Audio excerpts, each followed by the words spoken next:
ได้วิดีโอนอกแค่จอวิธีไปหมู่ซื้อไข่เหรียญนี่เราไปคลิกนะสำหรับการซื้อไข่เหรียญนี่เราไปคลิกนะมาสามารถชี้เตาบัญชีเจดีบีซื้อนะอย่าหรือตัวบัญชีชี้เตาละอย่าก็ชี้เตามั่วนะเจียวเตาหมู่ตั้งบัญชีเจดีบีที่สามารถซื้อไข่เหรียญเตานะเดี๋ยวชี้นะเป็นการหมู่เราไปคลิกนะเจนี่เราชื่อเราดิเนาะนะเจเป็นวันนี้นะเขาว่าการซื้อไข่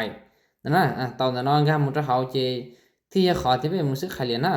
โอเคการหมู่เรานอนอะไรอย่างจะขอนอนเจเป้ต้องเช่าว่า USDT ต้องขอเจเป้ต้องการซื้อขาย USDT ใช่ไหมเจนนอนเนื้อดอลลาร์นะอย่างแล้วเดียว USD เจ USDT เท่ากับ ดอลลาร์และ USD นะเจเป้เนี่ยขอนอนกำต้องขอเจเป้ต้องการซื้อขายยี่กิบใช่ไหมเจเป้เนี่ยเขาเฟียกนะอย่างเจเป้ต่อเขาว่ากิบนะเนาะเจนเทียบต่อยา USDT เท่ากับ1 กับผาปัวเจ้ากิบนะแต่เนาะเทียบเป้ชีว่ายี่กิบอยู่นะเจียวเป้ต้องการอยู่ลิจาราเจเป้ชาวแต่นอส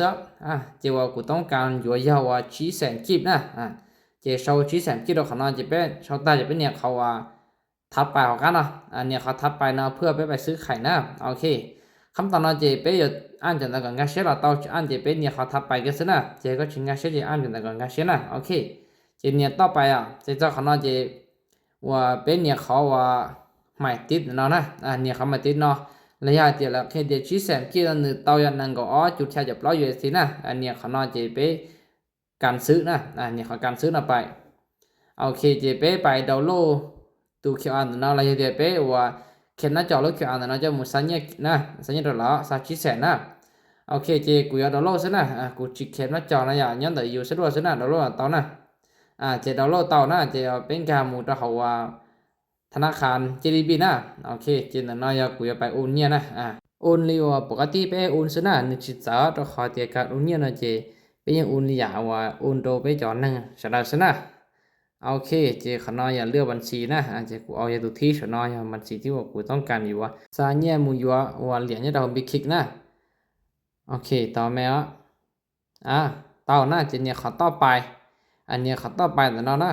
แล้วขอไปซาเนี่ยมูดอลลาร์ละโอเคเนี่ยขอต่อไปนอไปเจเจ้าขน้อยเจเป็นเนี่ยขอยืนยันแล้วขอไปซาเนี่ยมูดอลลาร์ที่เจนี่ยืนยันโอเคสำเร็จนะยเจเปอุ่นเนี่ยเต่านะเจจิเข็มหน้าจอแล้วจีเต่าเจจูซื้อนะเจมานาเจเป็นหมายเลขกามตัวเต่าบิ๊กคลิกนะเจเนี่ยหมายคุณสนอเสือ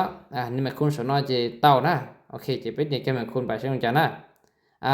หนึ่งตัวตัดเนี่ยขนาดนี้นั่งก็จุดใช้จะปล่อยเจเนี่ยเขาสำเร็จแล้วเจป้าไปสาใช้เสียเนี่ยเขาตื่นเจเนี่ยแล้วก็เป๋าเงินเนี่ยก็เป๋าเงินเจไปปล่อยที่นั่งก็จุดใช้จะปล่อยขนาดไหนเจวิธีไปซื้อไข่เหรียญเจเก๋หน่อซะนะเจกุมาแล้วเคได้ว่าซาเหรียญของบิ๊กคิกนะต่อว่าเบียดช่วยใช้เนื้อหาตรงจานะเจสำหรับการซื้อไข่เหรียญนี่เดี๋ยวบิ๊กคิกเจนี่ดีหน่อซึ่งในย่งหยิบชาเนี่ยต่อว่าไม่แน่นะยังก็ชิงกาเชียซื้อไข่เหรียญแต่ไม่แน่หรอสามารถซื้อไข่เหรียญของบิ๊กคิกนะซื้อยิ่งต่อหน้าวีเดียวของเราเนี่ยสะดวกที่ในย่งหยิบดูนะ